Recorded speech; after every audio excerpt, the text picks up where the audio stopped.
Assalamualaikum warahmatullahi wabarakatuh.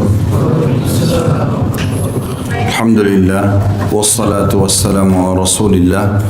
Segala puji dan puja kehadirat Allah subhanahu wa ta'ala, juga salawat dan taslim kepada Nabi besar Muhammad sallallahu alaihi wasallam. Melanjutkan bahasan kitab Minhajul Muslim kita yang tulis oleh Syekh Abu Bakar Jazair rahimahullah. Dan kita akan masuk ke materi ketujuh dalam bab jual beli, masalah salam atau pemesanan. Yang dimulai dengan poin A-nya, masalah pengertian salam itu sendiri.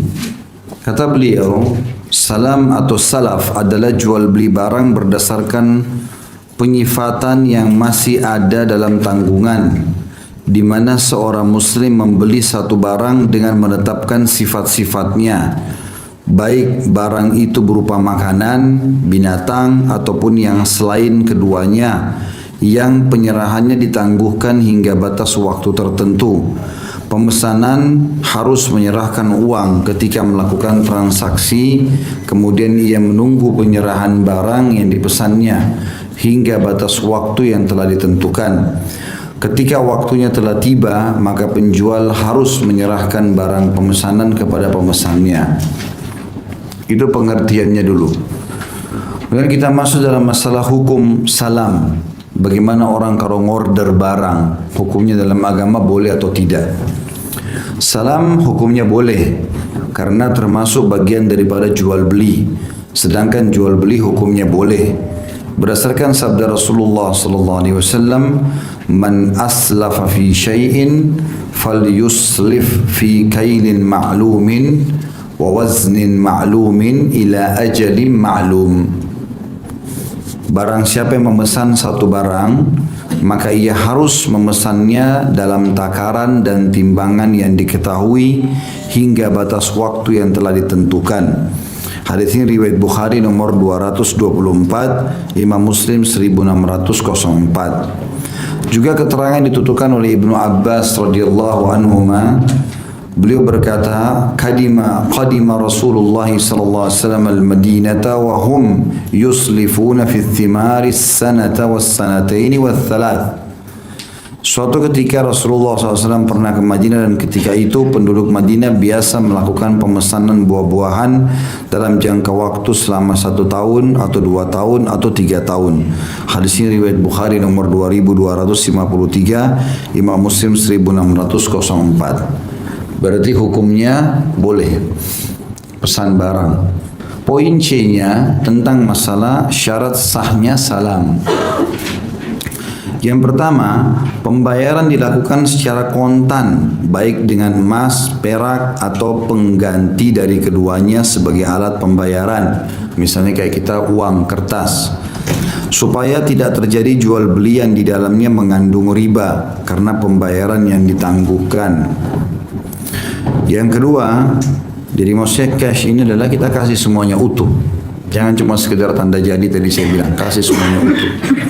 Yang kedua, barang yang dipesan harus ditetapkan sifat-sifatnya dan kriterianya secara lengkap dan jelas dengan menyebutkan jenis, macam dan ukurannya sehingga tidak menimbulkan perselisihan antara seorang muslim dengan saudaranya sesama muslim yang melahirkan kedengkian dan permusuhan di antara keduanya.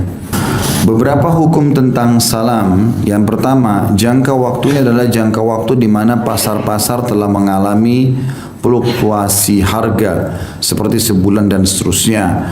Karena penetapan jangka waktu salam yang sangat singkat, maka hukumnya sama dengan hukum jual beli biasa. Sementara transaksi jual beli ini mensyaratkan pembelinya harus melihat dan memeriksanya. Jadi usahakan ini jangka waktu yang panjang kalau mau pakai akad ini ya. Yang kedua, jangka waktunya adalah jangka waktu di mana barang yang dipesan pada umumnya telah tersedia. Sehingga tidaklah sah menentukan jangka waktu penyerahan kurma di musim semi atau jangka waktu penyerahan anggur di musim dingin. Karena hal tersebut dapat menimbulkan perselisihan dan permusuhan di antara kaum muslimin.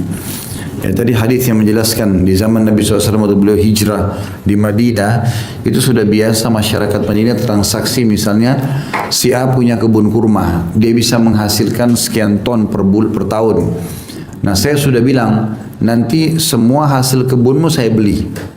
Dari awal, dari sebelum musimnya jauh. 1 tahun, 2 tahun, ya, beberapa bulan sebelumnya saya akan pesan nanti. Saya yang beli semuanya, maka itu sudah selesai. Ya, itu boleh pemesanan begitu. Kalau kita mau lebih baik bayar semuanya. Tapi di sini juga perlu diketahui pada saat panen nanti, kan tadi disuruh tentukan jenisnya ya, di waktunya. Jadi misalnya, syaratnya kalau ada kurma rusak saya nggak terima. Gitu. Jadi kita jelaskan dari awal jenisnya. Saya mau yang kualitasnya seperti ini. Yang begini semuanya saya beli, misal. Atau ada ukuran tertentu, saya mau beli dengan ukuran ini. Kalau dia sepakat nggak ada masalah, boleh saja. Jadi kan, misalnya ada orang mengatakan saya cuma mau beli kurma balah. Balah itu yang warna merah. Saya nggak mau yang sudah terlalu matang. Jadi semua yang balah kalau kamu turunkan saya akan beli. Misal, maka itu semuanya dibolehkan. Tapi tidak sah kalau tadi dikatakan di sini kalau orang meminta penyerahan kurma di musim semi, belum musimnya sudah diminta di hasil panennya, itu nggak mungkin. Yang ketiga, jika dalam akad tidak disebutkan tempat penyerahan barang pesanan, maka diwajibkan menyerahkan barang pesanan di tempat akad. Jadi dari awal pada saat kita mau akad pesanan bilang, kurma ini nanti kalau kamu panen saya beli semuanya, tapi jenisnya yang seperti ini. Ya, misalnya kurma ajwa, kurma rutab, ini saya beli ya. Nanti tolong diantar ke gudang saya di sini. Dari awal ada akadnya. Kalau dari awal tidak ada akad ini, berarti yang dianggap sah adalah transaksi di kebun dia. Transportasi segala macam dari sana berarti tanggung jawab kita. Makanya dari awal semuanya clear. Siapa yang antar, siapa yang gini. Dan kita sudah jelaskan di awal bab jual beli, boleh sah jual beli menetapkan sifat atau syarat. Ya, saya mau beli rumah ini, tapi dengan syarat, ya, kamu cek dulu, misal. Maka itu dibolehkan. Asal syarat itu bukan kemaksiatan kepada Allah. Saya mau beli barang ini, tapi syaratnya kamu antar ke alamat saya. Sah saja kalau dia setuju, nggak ada masalah. Tapi akad ini harus dari awal. Jika dalam akad tidak disebutkan tempat penyerahan barang pesanan, maka diwajibkan menyerahkan barang pesanan di tempat akad, di mana tadi awal dia mau transaksi. Tetapi jika tempat penyerahannya disebutkan dalam akad dengan menyebutkan tempat tertentu dan keduanya menyepakatinya, maka diwajibkan menyerahkan barang pesanan di tempat tersebut, karena kaum muslimin wajib memenuhi persyaratan yang telah disepakati di antara mereka. Tentunya kita bicara idealnya ya, semua muslim harus begini. Kalau dia sudah bicara A ya A, karena sifat seorang muslim menepati janjinya. Kapan dia pungkiri janjinya berarti dia sifat munafik. Ya. Karena ayat-ayat munafik, tanda-tanda orang munafik ada 3. Kalau berjanji pasti dia pungkiri, dia berkata dia dusta, dan kalau dia diberikan amanah dia khianat. Maka ini jauh dari sifat kaum muslimin. Contoh surat perjanjian jual beli, ini salah satu contohnya saja. Setelah basmalah selanjutnya disebutkan fulan yang bernama A telah membeli untuk dirinya dari fulan bernama B dari dirinya, maksudnya dari si B langsung, di mana keduanya melakukan dalam kondisi sehat, akal yang sempurna, dan keduanya adalah orang yang diperbolehkan mengurus urusannya sendiri. Jadi bukan orang yang belum balik, bukan orang yang sakit, tidak berakal, ya, lemah, tertindas. Ya, ini harus semuanya dengan betul-betul dalam kondisi dia mau menjualnya. Fulan A telah membeli dari Fulan B dengan sukarela dan tanpa ada paksaan dari pihak manapun sebuah rumah yang berlokasi di kampung, tanda kurung, kampung ini misalnya di kota atau desa, titik. Tanahnya dan bangunannya, atasnya dan bawahnya, sebagaimana tertera dalam surat perjanjian ini, menurut kesepakatan kedua belah pihak yang bertransaksi yang di dalamnya mencakup ini dan itu. Lalu disebutkan dah sifat-sifat ya yang diinginkan, disebutkan secara rinci serta jelas dalam akad itu. Jadi makanya kalau terakhir jual beli harus jelas. Bangunan ini dibeli berikut tanahnya, misal. Jadi bukan cuma sekedar atasnya, makanya dikatakan atasnya dan bawahnya. dengan batas-batas sebelah timur berbatasan dengan rumah si fulan, sebelah barat berbatasan dengan pula rumah si fulan atau tanah si fulan, sebelah utara berbatasan dengan rumah si fulan, dan sebelah selatan berbatasan dengan pula rumah si fulan. Berikut semua manfaat dari rumah tersebut: jalan-jalannya, atasnya, bawahnya, batu-batunya, kayu-kayunya, pintu-pintunya, jendela-jendelanya, saluran-saluran airnya, kegunaan bagian dalamnya dan bagian luarnya dengan cara pembelian yang sesuai dengan ketentuan syariat tanpa pengecualian dan tanpa suatu persyaratan yang merusak keabsahan jual beli. Jadi artinya bisa juga kata sebagian ulama, kalau diringkas transaksi jual beli rumah di alamat ini ya dengan berikut tanah dan bangunannya. Lalu ditulis misalnya dan seluruh yang ada di dalam, misalnya pohon mangganya lah, apa, tidak usah dirincikan pohon mangga, tapi semua yang ada di tanah itu yang ada, baik itu bangunan ataupun tumbuh-tumbuhan atau tanaman gitu. Sehingga tidak ada lagi akad yang tidak jelas. Kalau mau dirincikan seperti beliau ini mengatakan pintu-pintunya, jendela-jendelanya malah disebutkan, tapi secara global. Kalau itu semua include dalam harga, ya, masuk dalam masalah harga. Rumah itu dijual dengan harga sebesar disebutkan nilainya. Pembeli yang telah disebutkan di atas membayar seluruh harga yang telah disebutkan di atas kepada penjual yang telah disebutkan juga di atas dengan pembayaran yang sesuai dengan ketentuan syariat. Penjual yang telah disebutkan di atas menyerahkan semua barang yang dijualnya yang sifat-sifatnya dan batas-batasnya telah disebutkan di atas dengan penyerahan yang sesuai dengan ketentuan syariat. Pembeli menerimanya dari penjual dengan penerimaan yang juga sesuai dengan ketentuan syariat. Masing-masing dari penjual serta pembeli telah memberikan kesempatan khiyar kepada satu sama lainnya dengan sukarela serta tanpa paksaan pihak manapun untuk melangsungkan akad jual beli, dan keduanya bersepakat. Dan keduanya berpisah setelah akad jual beli itu disepakati oleh keduanya yang disaksikan dua orang saksi yang telah dikenal kedua belah pihak yang melakukan akad, yaitu si fulan dan si fulan, saksi-saksinya. Selanjutnya, untuk menyempurnakan keabsahan surat perjanjian itu hendaklah mencantumkan tanggal akad dan menandatangani masing-masing. Contoh surat perjanjian salam atau pemesanan. Setelah alhamdulillah, selanjutnya disebutkan fulan A telah mengakui bahwa ia menerima pesanan suatu barang dari si fulan B berupa titik-titik barang apa dan titik-titik yang akan diserahkan di tempat titik-titik, dijelaskan tempatnya di mana dan dalam jangka waktu titik-titik, seminggu, 2 minggu, 3 minggu. Misalnya barang yang dipesan itu berupa gandum, maka di dalam surat perjanjian itu harus disebutkan macamnya dan dengan takaran kota titik-titik di mana gandum itu akan diserahkan kepada pemesannya setelah 2 bulan penuh dari waktu pemesanan dan akan dikirim ke tempat pemesannya, dan ia pun mengakui telah menganggupinya dan telah menerima uang pembayarannya sesuai dengan ketentuan hukum syariat yang diterimanya pada saat dan di tempat akad kontan yang besarnya mencapai sekian. Kemudian untuk menyempurnakan keabsahan surat perjanjian tersebut hendaklah mencantumkan tanggal akad dan menandatanganinya. Jadi kurang lebih gambaran tentang peraturan syariat masalah pesanan atau orderan. Sekarang kita masuk materi ke-8, syufa'ah dan ketentuan hukumnya. Syufa'ah ialah pengambilan yang dilakukan oleh salah seorang terhadap bagian sekutu lainnya yang telah dijualnya dengan membayar harga sesuai dengan harga jualnya. Jadi kalau misalnya saya beli rumah 1000 meter, saya sama teman saya masing-masing punya 500 meter, maka ini berarti dia kalau mau jual saya beli, namanya syufa'ah, ya. Artinya saya membeli dari partner saya. Ketentuan hukumnya adalah, yang pertama, ketentuan hukum syufa'ah telah ditetapkan di dalam syariat melalui tindakan Rasulullah SAW yang melakukannya, sebagaimana diriwayatkan dalam hadis yang sahih dari Jabir bin Abdullah radhiyallahu anhu, qala Rasulullah sallallahu alaihi wasallam bi syufa'ati fi kulli ma lam yuqsam fa idza waqa'atil hudud wa surrifatit turuq fala syufa'ah.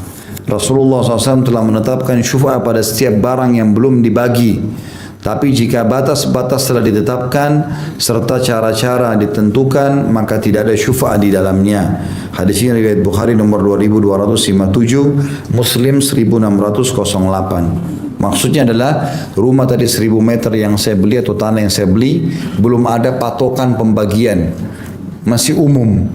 Saya sama teman saya masing-masing kasih harga 500 meter dari 500 meter. Kita belum taruh patok, belum taruh tembok, belum ada apa-apa. Maka di sini boleh syufa'ah. Artinya boleh saya transaksi sama teman saya, nih jual ke saya nih. Dan memang lebih pantas dia menjual ke saya atau saya jual ke dia. Karena masih dalam istilah syufa'ah. Satu lokasi belum ada batasan. Tapi kalau pada saat kita beli, sudah dipasang tembok masing-masing, maka terserah. Masing-masing boleh jual kepada siapa saja yang dia sukai. Karena sudah tidak dianggap partner lagi. Sudah diputus ya. Yang kedua, tidak ada syufa'ah kecuali pada aset yang dapat dibagi. Dan jika tidak dapat dibagi, misalnya kamar mandi, ruangan yang kecil, serta loteng yang sempit, maka tidak ada syufa'ah di dalamnya. Berdasarkan sabda Rasulullah SAW bahwasanya syufa'ah hanya berlaku pada aset yang dapat dibagi. Kalau nggak bisa dibagi, nggak mungkin. Gitu kan? Yang ketiga, tidak ada syufa'ah pada aset yang dapat dibagi yang batas-batasnya telah ditetapkan dan cara-caranya telah ditentukan berdasarkan sabda Nabi SAW, فَإِذَا وَقَعَتِ الْهُدُودُ وَصُرِّفَتِ الطُّرُقُ فَلَا شُفَعَةَ. Jika batas-batasnya telah ditetapkan dan cara-caranya telah ditentukan, maka tidak ada syufa'ah lagi di dalamnya. Karena setelah aset serikat itu dibagi, maka kedudukan sekutu berubah menjadi tetangga. Kalau tadi kan tanah 1000 meter belum ada patok-patokannya, belum dibagi, maka saya sama dia serikat, partner. Begitu sudah dipasang tembok, berarti sudah tetangga, beda lagi hukumnya. Karena setelah aset serikat itu dibagi, maka kedudukannya sekutu. Berubah menjadi tetangga, sedangkan tidak ada syufa'ah terhadap tetangga, menurut pendapat yang sahih. Yang keempat, tidak ada syufa'ah pada aset yang dapat dipindahkan seperti pakaian dan binatang. Tapi syufa'ah ada pada aset yang tetap berupa tanah dan aset yang berkaitan dengannya seperti bangunan dan tanaman. Mengingat tidak ada mudarat ya pada aset yang selain tanah dan aset yang berkaitan dengannya sehingga harus diselesaikan dengan syufa'ah. Yang kelima, hak pensyufa'ah dianggap gugur dengan kehadirannya ketika dilangsungkan akad atau mengetahui penjualannya dan ia tidak menuntut syufa'ah pada saat itu sehingga waktunya pun berlalu berdasarkan sabda Nabi SAW, asy-syufa'ah liman wathabaha. Syufa'ah itu hanya berlaku bagi sekutu yang segera menuntut haknya. Hadis ini riwayat Abdul Razzaq di jilid 8 halaman 83. Jadi kalau misalnya saya beli tanah tadi, kita kembali ke contoh 1000 meter, belum dipasang patok-patokan, berarti saya masih partner sama teman saya. Pada saat dia mau jual haknya dia yang 500 meter dan saya hadir di situ, maka saya harus mengatakan, saya mau syufa'ah. Jangan jual ke dia, saya yang beli. Itulah. Tapi sini tidak boleh ada kezaliman ya. Jangan karena kita partnernya lalu kita tekan harga, enggak. Kita ikutin harga yang bagus, yang normal. Ini demi untuk memudahkan. Jadi syufa'ah di sini berlaku di situ supaya orang yang bersekutu tidak lagi repot mencari pembeli lain. Tetapi pada saat transaksi terjadi antara partner saya sama orang lain, nanti setelah dia transaksi langsung dia pasangkan tembok pemisah, saya tidak bicara, berarti terjadilah itu. Tidak ada syufa'ah lagi. Syufa'ah hanya pada saat lagi transaksi mau terjadi lalu saya tuntut itu sebagai partner. Jelas ya? Allahu a'lam. Baiklah. Kemudian sabda Rasulullah SAW di dalam hadis yang lain, asy-syufa'atu kahallil iqal. Syufa'ah itu dalam kurung hilang apabila tidak segera dituntut, bagaikan unta yang kabur kena lepas ikatan. Hadis ini diriwayatkan Ibnu Majah nomor 2500 ya. Artinya pada saat lagi teman saya mau jual tadi, saya harus segera tuntut syufa'ahnya. Udah saya aja yang beli, nggak usah kasih orang lain. Dan saya lebih berhak. Kalau saya tidak bicara, maka seperti unta yang sudah lepas ikatannya, artinya haknya dia mau jual sama siapa saja. Kecuali bagi sekutu yang tidak hadir. Tadi kalau saya hadir di lokasi, kalau tidak hadir, maka baginya berhak melakukan syuf'ah dengan memintanya meskipun masa penjualan telah berlalu beberapa tahun. Jadi di sini maksudnya kalau teman-teman beli produk partner tanah dan aset, maka pastikan langsung dibagi udah. Kalau mau lebih aman dibagi, jadi sudah masing-masing punya hak. Tapi kalau mau dibangun dalam bentuk properti, kita akan bangunin bangunan segala macam kesepakatan, maka sudah harus jelas semuanya juga. Dan ini teman-teman partner ini lebih berhak syufa'at daripada dijual kepada orang lain. Ya. Yang keenam, syufa'at dianggap gugur jika pembelinya mewakafkan atau menghibahkan atau menyedekahkan aset yang dibelinya.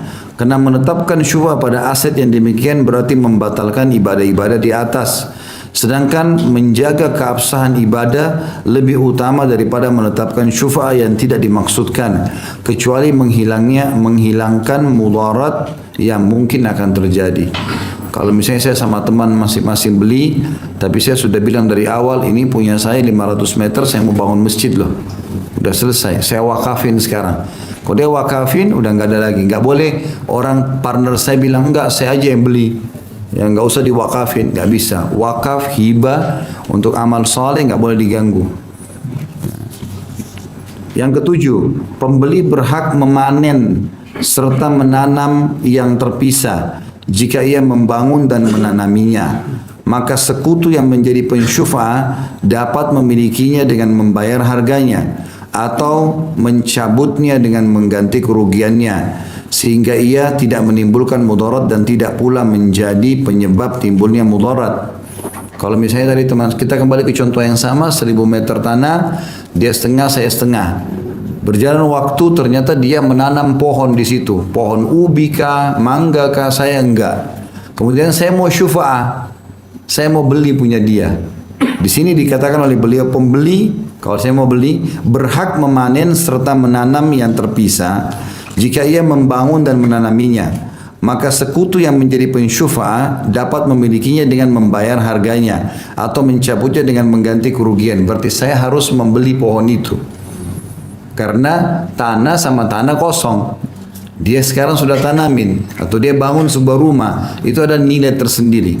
Tidak boleh kita paksakan syufa'ahnya dengan tanah yang kosong, karena di sini kita harus ganti rugi dia, sehingga ia tidak menimbulkan mudarat dan tidak pula menjadi penyebab timbulnya mudarat itu. Yang kedelapan, pertanggungjawaban pensyufa'ah ditujukan kepada pembeli dan pertanggungjawaban pembeli ditujukan kepada penjual. Pensyufa'ah berhak meminta aset yang dijual kepada pembelinya, sedangkan pembelinya harus mengembalikan kepada penjualnya tentang keseluruhan harta yang berkaitan dengan kewajiban syufa'ah di dalamnya. Ya, artinya kalau ada saya sama tadi teman saya sama-sama beli tanah 1000 meter, saya sama-sama syufa'ah, ini partner bisnis, ya. Partner sama-sama di tanah itu. Lalu kemudian saya tidak ada di lokasi, tiba-tiba dia jual punya dia. Belum ada batas, belum ada kesepakatan dibagi, tiba-tiba dia jual, maka saya punya hak syufa'ah. Walaupun dia sudah jual sama pembeli lain, saya punya hak untuk mengambilnya. Ini ya. Karena dia tidak menawarkan saya, itu tadi kembali kepada poin yang sebelumnya ya. Kalau syufa'ah itu dianggap gugur jika pemilik pensyufa'ah ini, saya yang punya partner sama dia, tidak ditawarkan, tidak hadir, tidak ditelepon, tidak ditanya. Yang kesembilan, aset yang berhak di syufa'ah tidak boleh dijual dan diberikan. Dengan demikian tidak diperbolehkan bagi sekutu yang diwajibkan kepadanya syufa'ah untuk menjual atau menghibahkan haknya yang terdapat di dalamnya aset yang disyufa'ahkan kepada orang lain. Karena menjual dan menghibahkan bertentangan dengan itu, dengan tujuan disyariatkannya kepadanya syufa'ah, yaitu menolak mudarat dari sekutu atau mitra usahanya. Ya. Jadi ini berhubungan dengan masalah jangan sampai dua orang yang partner terjadi permasalahan di antara mereka. Jadi kalau kita simpulkan, kalau saya sama-sama teman saya partner beli tanah, beli rumah, maka berarti masing-masing harus mengetahui hak pasangannya. Dia mau bagi dua langsung tanah itu silakan dari awal. Kalau itu sudah selesai, ada jalan, ada tembok misalnya pemisah, putuslah, kata Nabi SAW tadi itu. Kalau tidak ada, masih bentuk tanah, ini tanah punya siapa? Oh, punya adik kakak tuh. Ya, oh itu si fulan sama fulan. Berarti masih berlaku hukum syufa'a di sini. Jadi hukum-hukumnya jelas. Ya, kalaupun saya mau jual, maka saya tawarkan kepada teman saya, ya. Teman saya. Bahkan kalau saya sudah tanam tanaman, maka saya punya hak untuk menilai itu sendiri. Kalaupun dia mau cabut, maka itu juga jadi ada ganti rugi dan seterusnya. Ada hukum-hukum syar'i sendiri berhubungan dengan masalah itu. Yang terakhir, materi ke-9 tentang iqalah atau pembatalan jual beli. Bagaimana caranya kita kalau sudah transaksi lalu kita mau batalkan? Ada pandangan syariat enggak? Ada. Poin A-nya pengertian iqalah. Iqalah ialah membatalkan transaksi jual beli dengan mengembalikan uang kepada pembeli dan barang kepada penjual jika salah satunya atau keduanya merasa menyesal. Ini diistilahkan dengan iqalah. Ya. Poin B-nya hukum iqalah. Iqalah hukumnya disunnahkan jika salah seorang dari keduanya atau dari kedua orang yang melakukan jual beli memintanya. Berdasarkan sabda Rasulullah SAW, man aqala musliman bai'atahu aqala Allahu athratah. Barang siapa yang menerima pembatalan seorang muslim atas jual belinya, niscaya Allah akan membatalkan atau menghapuskan dosa-dosanya. Juga sabda Nabi SAW, man aqala nadiman aqalahu Allahu yawmal qiyamah. Barang siapa yang menerima pembatalan jual beli orang yang menyesal, niscaya Allah akan menerima pembatalan dosanya pada hari kiamat. Hadis ini riwayat Baihaqi dengan sanad sahih jilid 6 halaman 27. Ini poin penting teman-teman ya. Makanya saya bilang dari awal saya ulang-ulangi itu. Dalam Islam tidak bisa dipisahkan antara ekonomi sama sosial. Nggak bisa dipisahkan. Ya. Di sini bayangkan orang sudah beli barang kita, lalu dia nyesal aja, itu kalau kita terima ya udah nggak apa-apa, balikan barangnya, dosa kita dimaafkan. Jadi kita bukan dengan egois, kau kan sudah beli, sudah selesai, nggak mau tahu, mau rusak apa terserah, enggak. Subhanallah ada hal-hal sosial yang kadang-kadang kita lupakan. Makanya saya bilang ini kita berbeda sekali kondisinya dengan orang-orang kapitalis. Kapitalis semuanya pikirannya untung apa nih? Ini si fulan datang kepada saya kenalan, Ustaz saya si fulan. Pikirannya orang kapitalis itu, saya dapat apa dari orang itu? Langsung. Dia angkatin barang, dibayar enggak nih? Langsung pikirannya materi semua. Enggak ada sosialnya. Kalau seorang muslim beda. Awal yang kita dahulukan sosial dulu. Saya sudah kasih contoh pertemuan sebelumnya ya. Bagaimana Abu Hanifah rahimahullah menjual kain sutranya kepada seorang ibu dengan harga yang sangat murah, dengan 30 dirham yang harganya 100 dirham gitu kan. Maka waktu ibu itu tanya, kata Abu Hanifah, saya beli 10 kain, 9 sudah laku, tinggal 1 ini. Anda seorang muslimah dan butuh, maka saya jual. Mau kembali modal kah belum kah, nggak ada masalah. Seperti itu ya. Maka ini contoh. Kemudian kita contohkan juga kemarin, orang masih ingat tentang penjual selimut yang ada di Saudi. Ya, ada orang susah datang mau beli selimut dengan 100 rial 4 biji, ya, 4 buah. Padahal sebenarnya selimut itu paling murah 200 rial, tapi dia terima, dia kasih karena ada unsur sosial. Kata Nabi SAW, semoga Allah merahmati seorang pedagang yang mudah pada saat transaksi, mudah pada saat membeli dan mudah pada saat menjual. Tidak selamanya kita selalu ambil keuntungan. Ada orang subhanallah terbalik. Ada orang masuk, dilihat mungkin orang ini mau beli tapi orangnya miskin, dijual sama dia. Begitu ada orang kaya datang, nah ini pakaiannya beda, barang yang sama dinaikkan. Kenapa harus begitu? Ya. Sudah jual, nggak ada masalah. Dan ingat, sedekah itu bisa terjadi pada orang kaya atau orang miskin. Orang kaya pun kita boleh sedekah. Tidak selamanya orang miskin, gitu kan? Kita boleh bersedekah kepada orang kaya. Sekarang orang tua kita kaya, boleh nggak kita memberikan orang tua kita buah-buahan, belikan mobil, belikan rumah? Boleh sekali, tetap pahalanya sama. Jadi sedekah tidak selamanya orang miskin. Orang miskin itu terfokus kalau zakat, lain lagi. Orang miskin, orang sedekah tidak. Kita sekarang kurban Idul Adha. Kita 10 orang bersaudara, semuanya orang kaya. kita sunnah menyimpan sepertiga atau makan sepertiga dari daging kambing kita atau daging kurban kita. Boleh nggak saya bagiin kepada saudara saya yang datang? Mereka kaya, boleh. Nggak ada larangan masalah itu. Jadi sedekah tidak harus orang miskin. Makanya kadang-kadang orang juga tidak paham poin ini. Teman kerjanya kaya, tidak pernah dikasih hadiah sama sekali. Padahal kata Nabi SAW, tahadu, tahab, saling memberikan hadiah kalian akan saling mencintai. Jadi tidak selamanya. Walaupun dia orang kaya, kita kasih dia minyak wangi, kasih dia handphone, dan masalah. Mungkin malah dia, mungkin kalau dia orang ini saleh, dia akan gunakan demi kebaikan, untuk kebaikan-kebaikan. Jadi nggak bisa, subhanallah, dipisahkan antara transaksi kita ya dengan kehidupan sosial, nggak bisa sama sekali. Ya. Masih ingat hadis tentang orang memaafkan utang, Allah akan selamatkan juga dia pada hari kiamat dimana amal masuk surga gara-gara memaafin utang orang lain. Jadi memang nggak bisa dipisahin. Termasuk masalah ini. Ini hadis mulia sekali ya, hadis sahih. Siapa yang menerima pembatalan jual beli orang yang menyesal, maka Allah akan menerima pembatalan dosanya pada hari kiamat. Jadi maaf, dosanya dimaafin. Ya.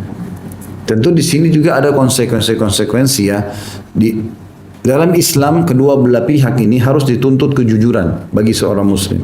Jangan juga orang menipu. Dia bawa pulang barang, kemudian dia tukar sama barang lain, terus dia pura-pura menyesal. Itu nggak boleh juga, gitu kan? Itu dia menipu. Allah SWT akan hukum dia. Dia akan jerumuskan saudaranya pada keburukan, itu nggak boleh.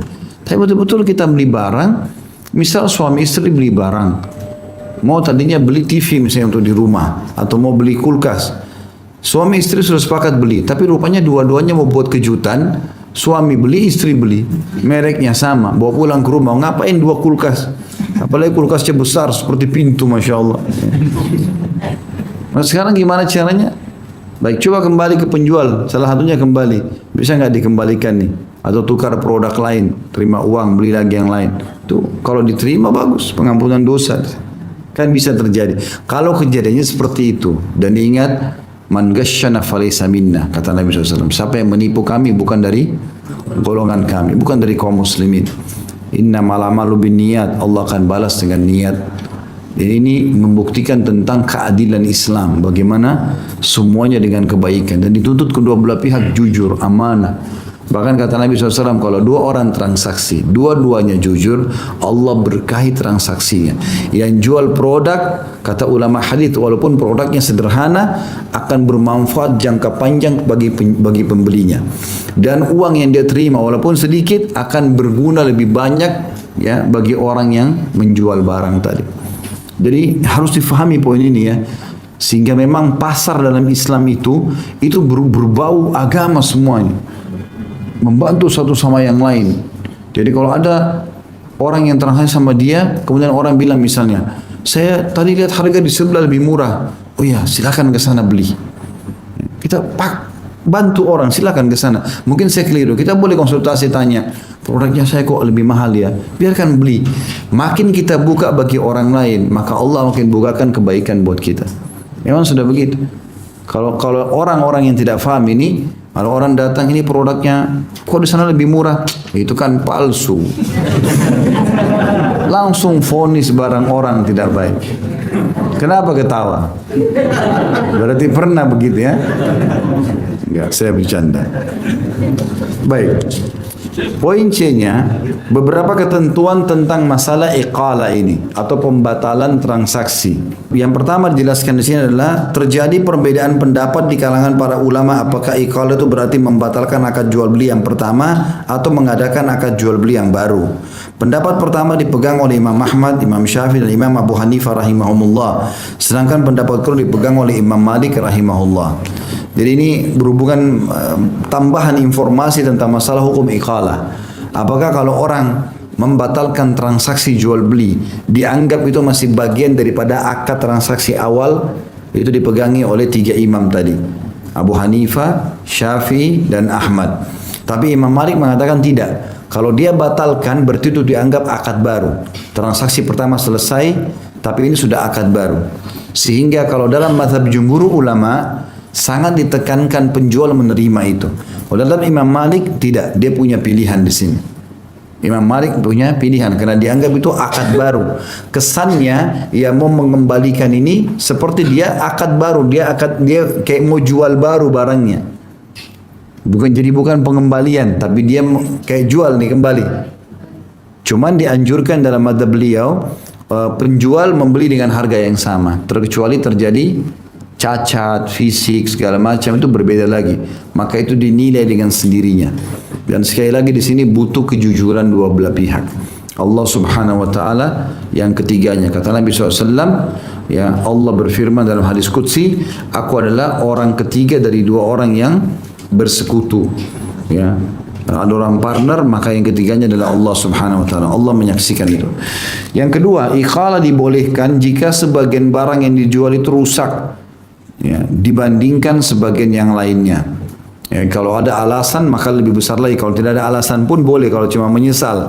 Apalagi kalau dasarnya barangnya rusak, maka dibolehkan untuk ya iqalah. Yang ketiga, dalam iqalah tidak dibolehkan mengurangi harga atau menambahinya. Jika harganya dikurangi atau ditambahi, maka tidak ada iqalah di dalamnya.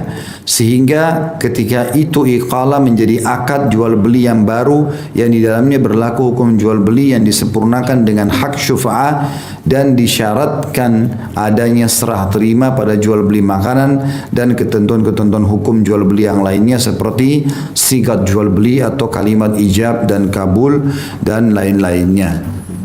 Artinya tadi saya beli barang ini, baru saya beli gantungan kunci ini 30.000 tadi.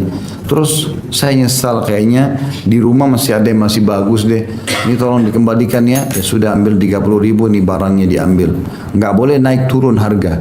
Oh karena kau kembalikan sekarang jadi kamu 35.000. Nah, atau sudah kena kembalikan sekarang walaupun baru 10 menit, baru 1 jam, sudah saya kembalikan kamu 20.000 saja.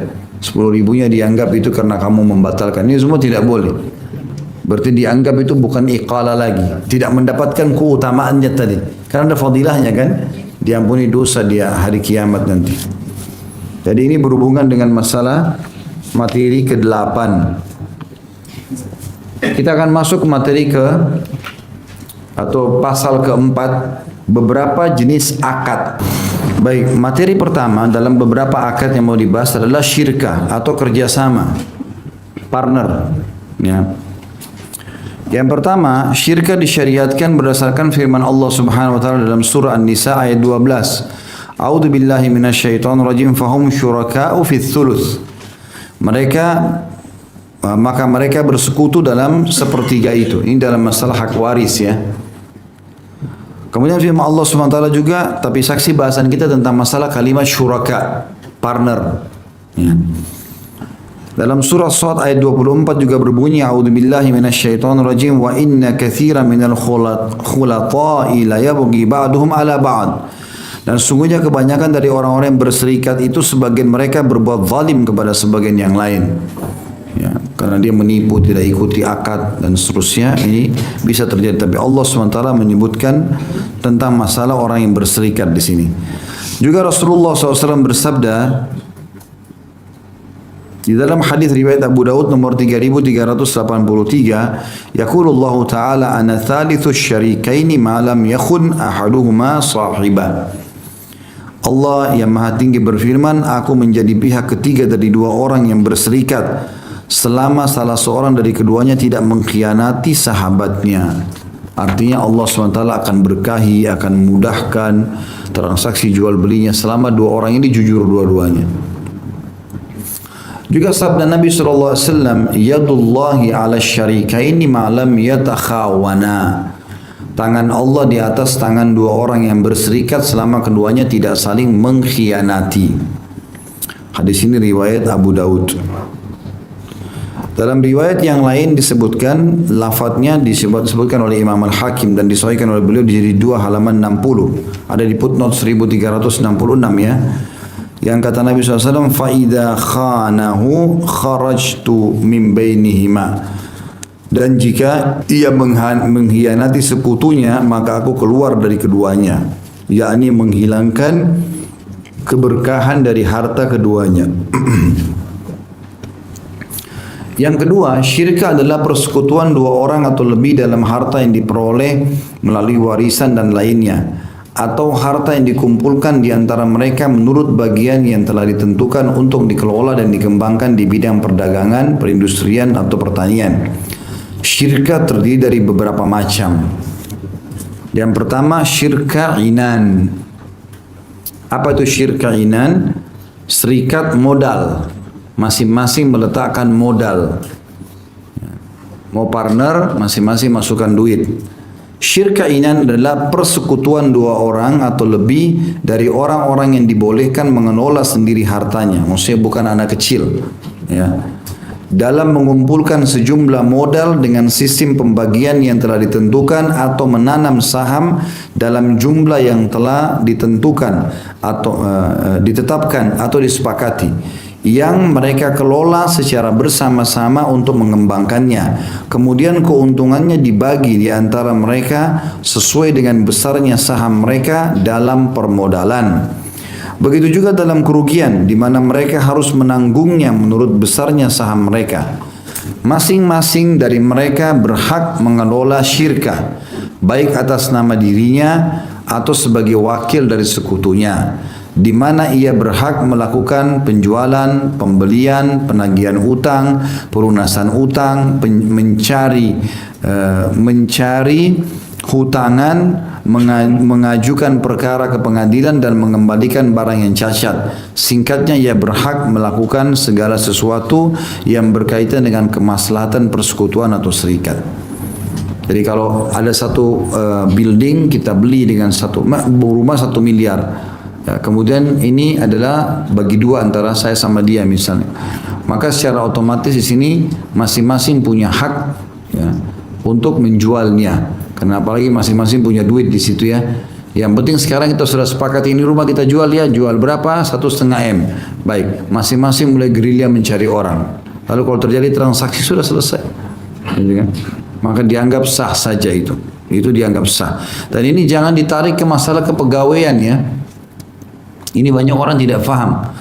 Jadi beda antara syirka, partner bisnis dengan pegawai. Beda. Kalau antum bekerja di satu perusahaan lalu antum disuruh ini silakan jalankan tugas ini begini-begini dengan wewenang ini. Tapi sepengetahuan saya, nah ini berarti pegawai bukan partner. Berarti tidak boleh antum tanda tanganin sesuatu tanpa izin pemilik. Kan itu. Beda dengan partner, dua-duanya taruh duit. Modal usaha 1 miliar masing-masing 500 juta ya sudah. Masing-masing punya hak itu ya. Makanya harus digarisbawahi ya. Karena banyak juga orang pegawai tidak paham masalah ini. Maka dia main kelola sembarangan perusahaan orang.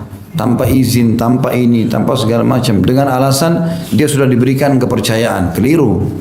Ya.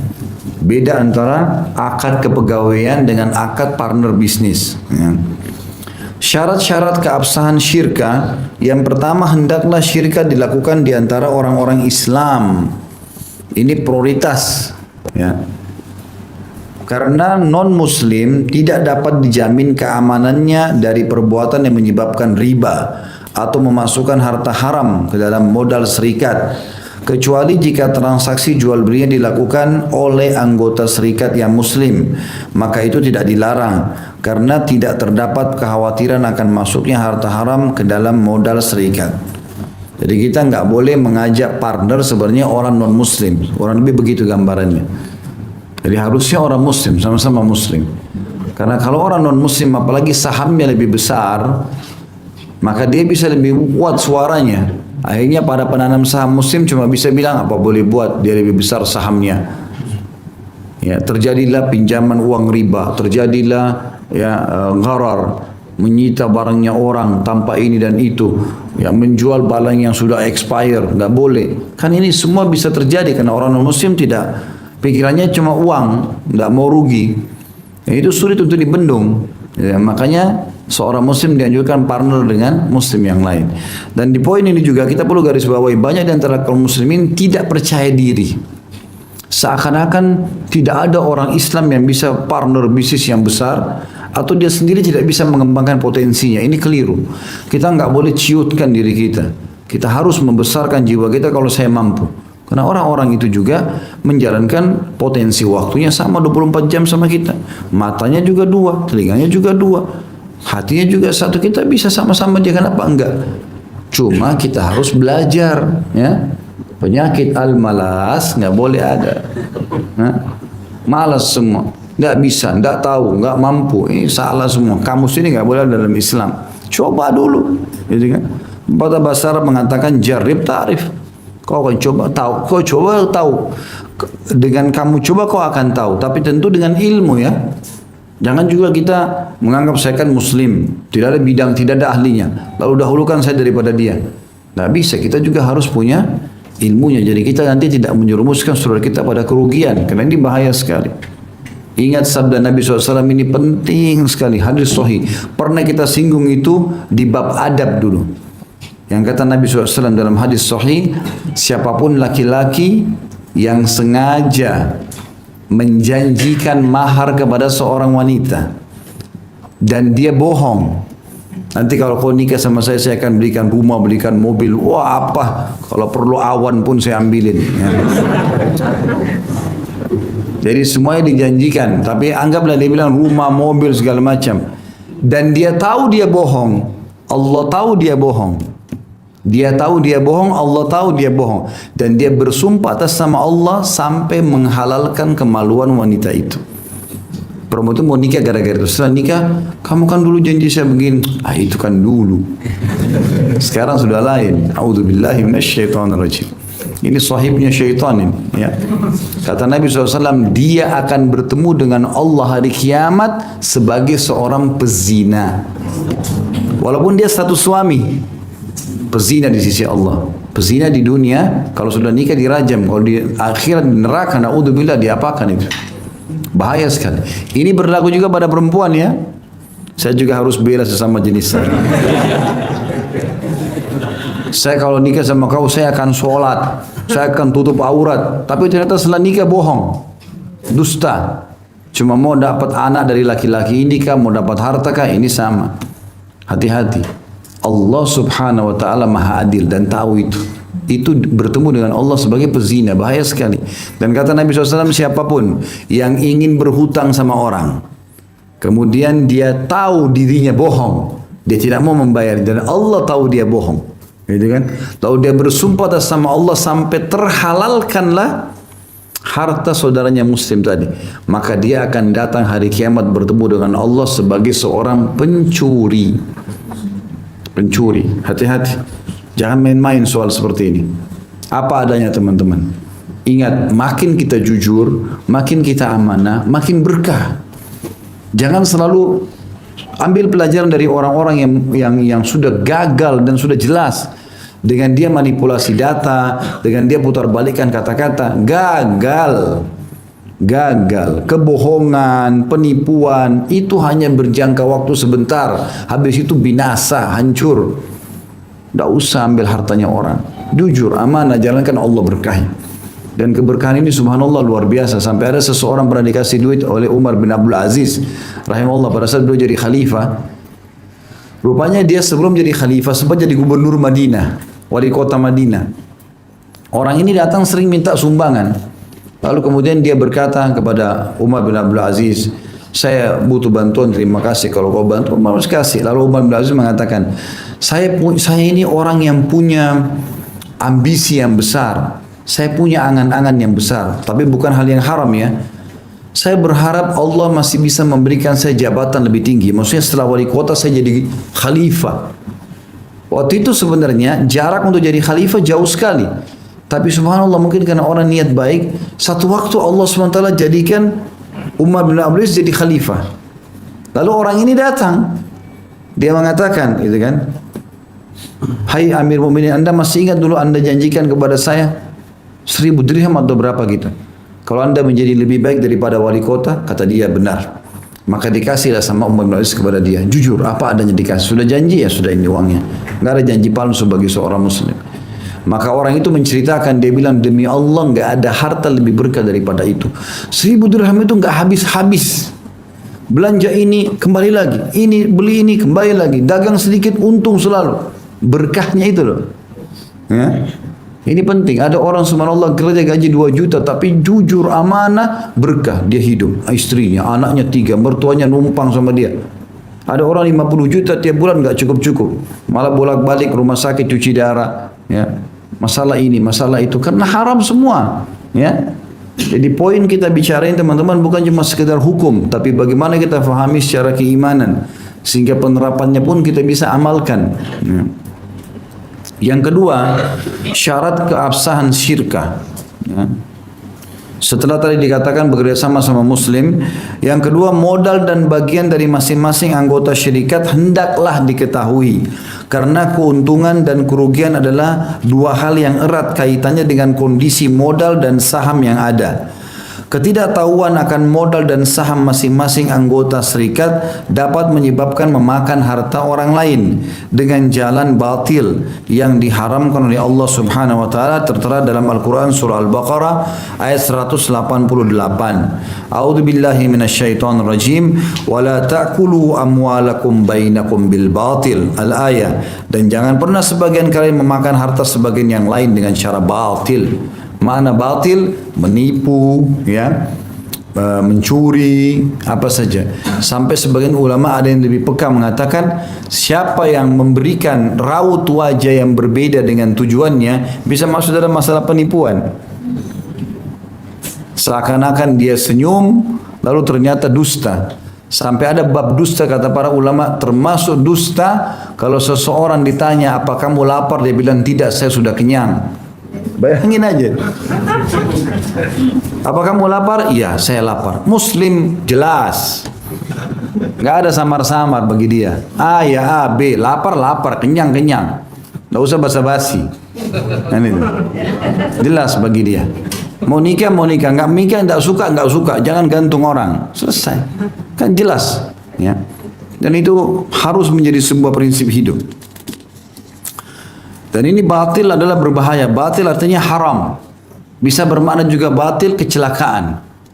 Ya.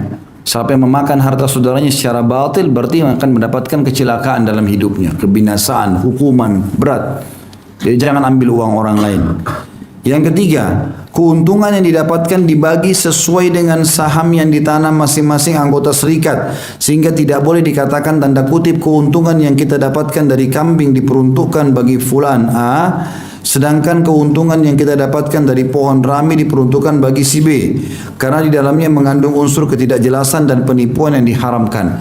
Kalau kita kelola kandang kambing, peternakan, lalu ada orang tanam saham, dia taunya ini peternak, saham untuk peternakan ini, berarti semua yang berhubungan dengan peternakan itu masuk di dalamnya.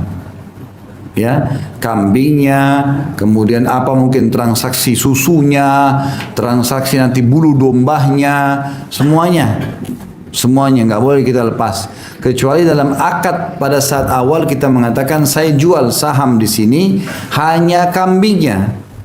Misal, jadi kambing saja, kita beli kambing, jual beli kambing, untungnya berapa? Kalau ada yang lain tidak ada, misalnya, tidak masuk itu mungkin. Tapi itu pun tidak boleh pada produk yang sama. Jadi misalnya, tidak boleh orang bilang kita beli kambing ini ya, sama-sama. Nanti saya jual belikan. Tapi susunya kok tidak bisa dapat, nggak boleh karena sumbernya sama.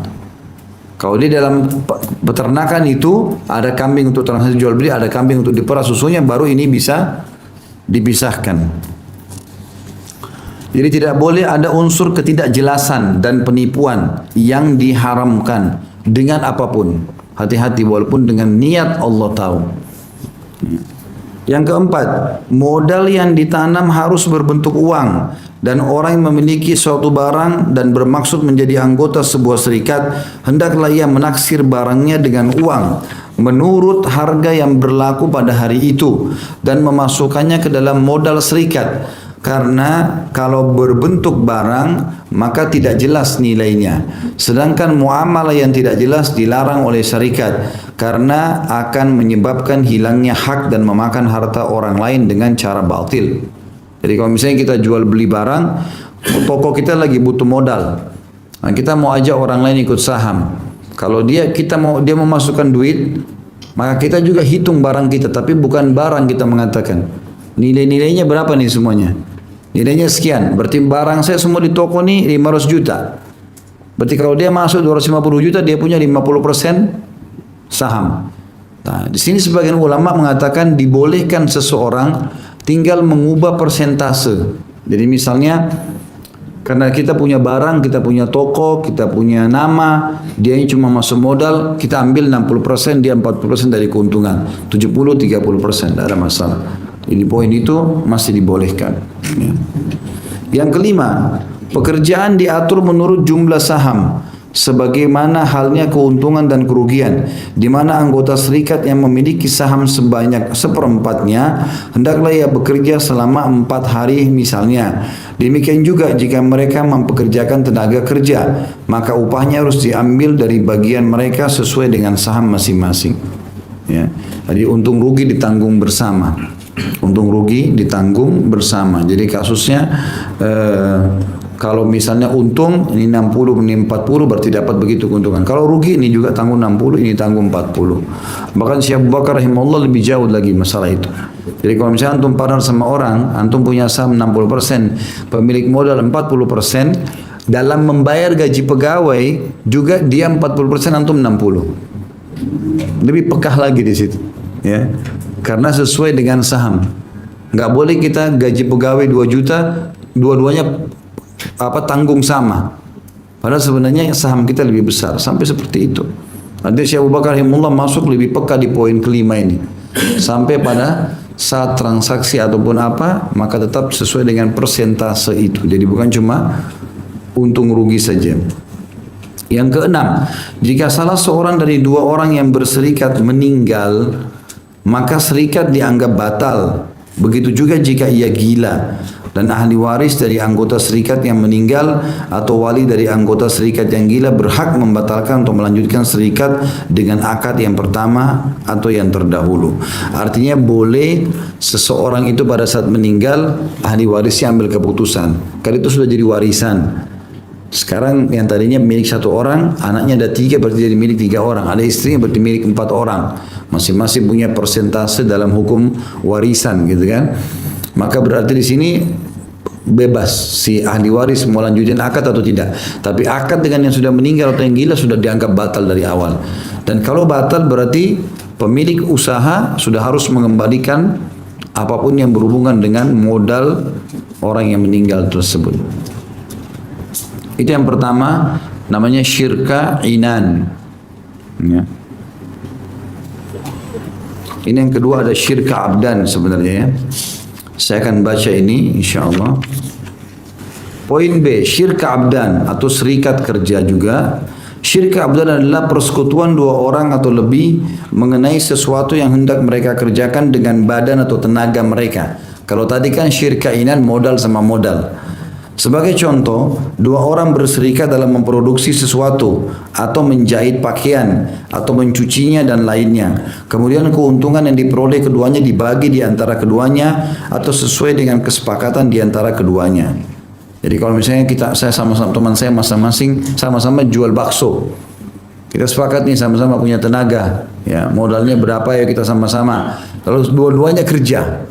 Abdan ini maksudnya tenaga dua-dua pakai. Yang satu bagian buat adonannya sampai jadi daging baksonya, yang satu merebus dan kemudian membuat bumbu-bumbunya. Jadi dua-duanya. Nah ini nanti tergantung persentase yang disepakati seperti apa.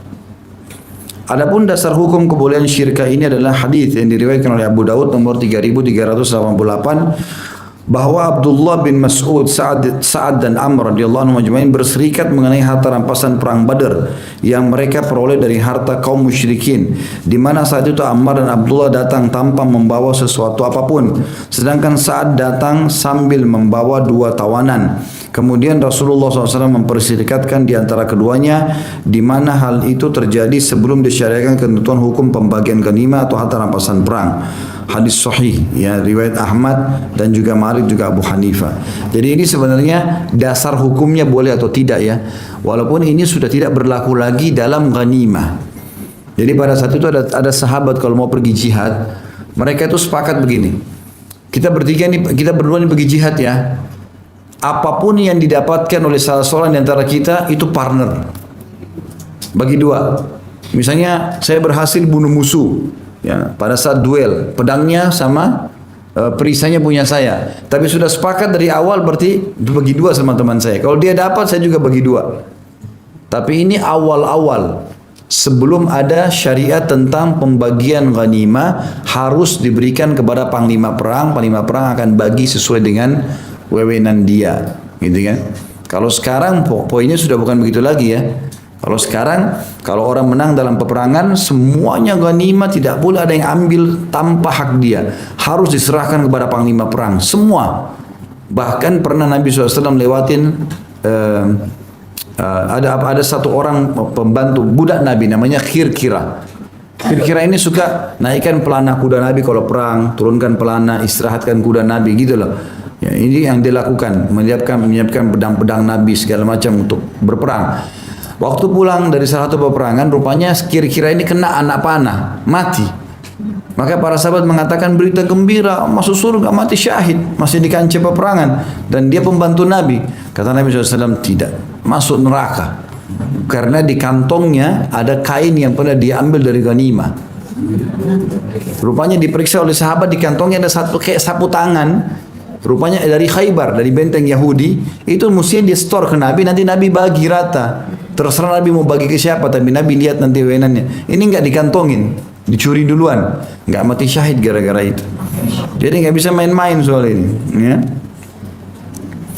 Nah di sini kalau orang dibagi ghanimah maka caranya adalah harus dibagi rata, dan pemimpin perang bisa melebihkan sebagian mujahid dari mujahid yang lain, boleh, tergantung wewenang dia dan tergantung pertimbangan dia. Seperti kasus Umar bin Khattab radhiyallahu anhu pernah memberikan anaknya sendiri Abdullah bin Umar, itu beda pembagian ghanimahnya dengan Usama bin Zaid radhiyallahu anhu. Usama bin Zaid ini adalah anaknya Zaid bin Harithah yang diberikan julukan kekasih Nabi SAW. Maka orang-orang lihat waktu dibagi di medan perang dibedain gitu kan. Maka orang-orang pada datang kepada Abdullah mengatakan, "Hai Abdullah, Usama ini enggak lebih tua dari kamu.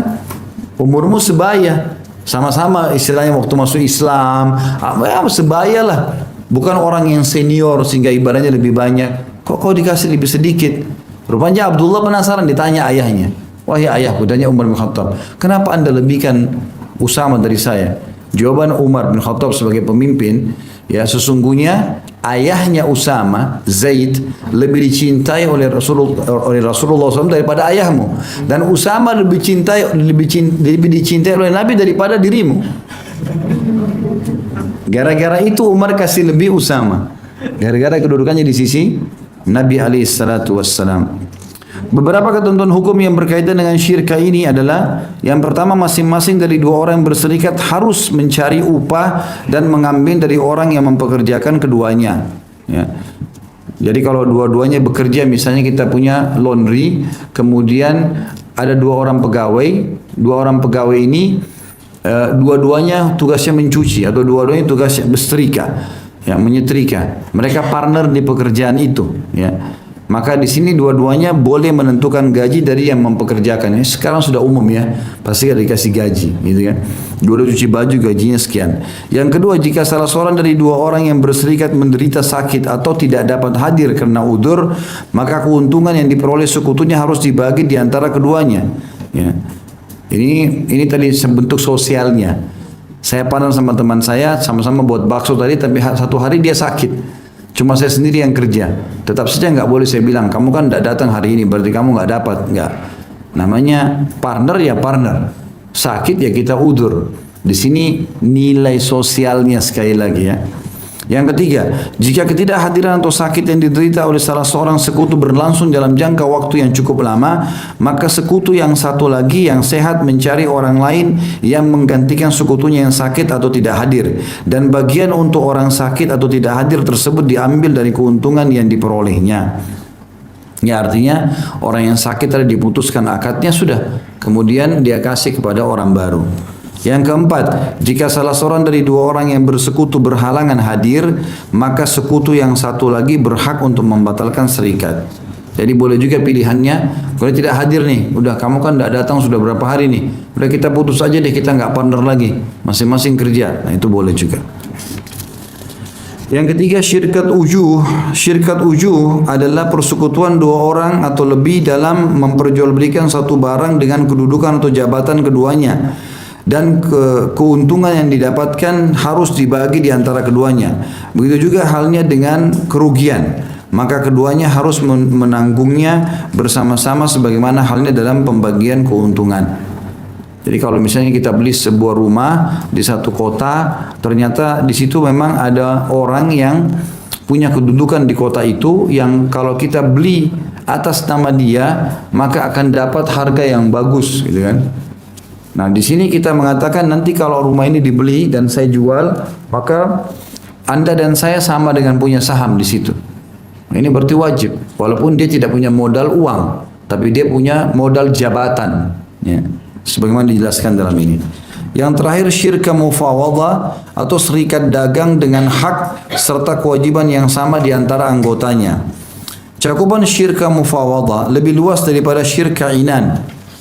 Lebih luas daripada modal sama modal. Syirka ujuh, jabatan. Syirka abdan, ya, partner tenaga. Karena ia memberi kuasa atau kepercayaan penuh kepada masing-masing anggota serikat dari dua orang yang berserikat untuk melaksanakan berbagai macam aktivitas serikat, baik yang berkaitan dengan modal atau yang berkaitan dengan badan atau jasa kerja, di mana masing-masing anggota serikat berhak melakukan penjualan, pembelian, bekerja sama dengan pihak lain dengan cara bagi hasil, mewakili serikat, mengajukan perkara ke pengadilan, pengadaian dan pengiriman barang.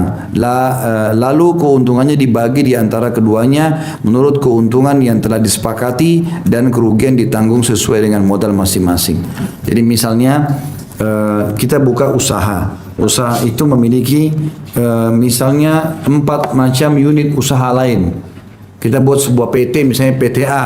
Di bawah PTA ini ada properti, ada restoran, ada ini, ada macam-macam. Nah, dua orang partner bisnis ini dua-duanya sepakat. Yang si A urus A sama B, yang si B urus C sama D misalnya. Nah, jenis usahanya. Ini restoran sama butik, ya, sama properti ini misalnya apa, gitu kan? Masing-masing. Nah, ini boleh juga. Nah, ini disilakan dengan tadi syarikah mufawadah. Jadi masing-masing lebih luas lagi lingkupnya, berapa unit usaha dilakukan, tapi tetap saja jadi yang ini silakan bebas kembangin sesuai dengan potensi dia kembangkan dengan pegawai-pegawainya segala macam. Partnernya itu nggak perlu ikut, tapi dia dapat keuntungan dari situ. Sebagaimana juga yang dua usaha lain yang dikembangkan oleh yang lainnya sama halnya. Ini namanya syirka mufawadah. Jadi boleh orang saling percaya dalam masalah ini.